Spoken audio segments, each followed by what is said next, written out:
नाज़रीन, इजराइल मस्जिद अक्सा पर कब्जा करना चाहता है। उसके रास्ते में एक ऐसा मुल्क है जो इजराइल के इन प्लानों के ऊपर पानी फेर सकता है, उसका नाम है जॉर्डन। जॉर्डन के अंदर बगावत हुई है और उन बगावत को लेकर इतलात ये हैं कि मुत्तहदा अरब अमारात और इजराइल ने जॉर्डन के अंदर बगावत को सरअंजाम देने का प्लान रचा था। जाहिर सी बात है कि इजराइल की लाबी दुनिया के अंदर बड़ी ज्यादा मशहूर है, लेकिन ये बात बड़ी अहम है कि आखिर जॉर्डन की गवर्नमेंट जो है वो घिराने का मकसद क्या था। और आपको वीडियो के अंदर ये भी बताएंगे कि इजराइल का थर्ड टेम्पल प्लान क्या है। एक एक चीज करके बड़ी डिटेल के साथ आपके साथ डिस्कस करेंगे। छोटी सी गुजारिश है कि आप हमारा यूट्यूब चैनल हसनात टीवी को सब्सक्राइब कर लें, घंटी के निशान को दबा लें ताकि लेटेस्ट न्यूज आप तक पर वक्त पहुंचती रहे। नाज़रीन ग्रामी, सबसे पहले मैं आपको ये बता देता हूँ कि जॉर्डन के अंदर फौजी बगावत होती और उसको सरअंजाम देने के लिए मुत्तहदा अरब अमारात और इजराइल ने वहाँ पर बागियों को पैसा वगैरह और प्लानिंग करके धरी, लेकिन उनकी सिक्योरिटी फोर्सेज ने समय रहते पहले ही हर चीज पर कंट्रोल कर लिया। नाज़रीन ग्रामी, आपको ये बता दें कि अब्दुल्ला अल सानी जो कि जॉर्डन के हेड ऑफ स्टेट हैं, उनका एक सुतेला भाई है जिसका नाम है हमजा।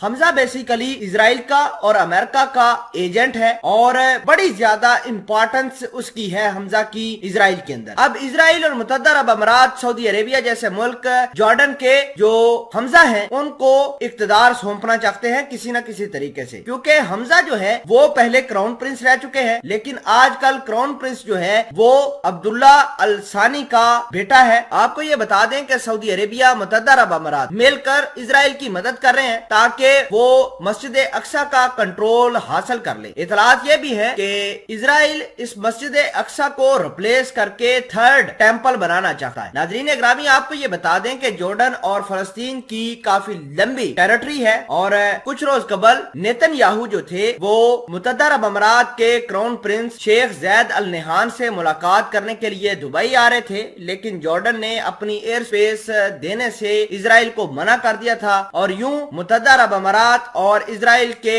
वजीर आजम नेतन्याहू के दरमियान होने वाली मुलाकात को कैंसिल करना पड़ा। अगर तो नेतन्याहू मुत्तहदा अरब अमारात का दौरा करते तो ये ऑफिशियल बिल्कुल फॉर्मल दौरा होता किसी भी इजरायली वजीर आजम का किसी अरब मुल्क के अंदर। पहले खुफिया तो मुलाकातें इनकी होती रही हैं, जैसे न्योम शहर के अंदर शहजादा मोहम्मद बिन सलमान और इजराइल के वजीर आजम आपस में मिलते रहे हैं, लेकिन ये ऑफिशियल और पब्लिकली अनाउंस विजिट हो सका था। बहरहाल जैसे ही मुत्तहदा अरब अमारात को ये पता चला कि जॉर्डन जो है ना तो उनको एयर स्पेस दे रहा है बल्कि दीगर अरब के मालिक जो हैं उनको भी ये कह रहा है कि इजराइल और सऊदी अरेबिया यूएई के गठजोड़ को तोड़े, तो लिहाजा मुत्तहदा अरब अमारात और सऊदी अरेबिया ने इजराइल की मदद करी और इजराइल ने जॉर्डन के अंदर कुछ रेबिलियन पैदा किए और फौजी बगावत कराने की कोशिश करी, जिसको नाकाम तो बना दिया गया है, लेकिन तुर्की जैसे मुल्क दोबारा भड़के हैं और सख्त उन बागियों को, उन कल्प्रिट्स को सजा देने का मुतालबा करते हैं कि जो एक मुल्क की सरकार को गिराकर खुद काबिज होना चाहते हैं। बहरहाल तुर्की के अलावा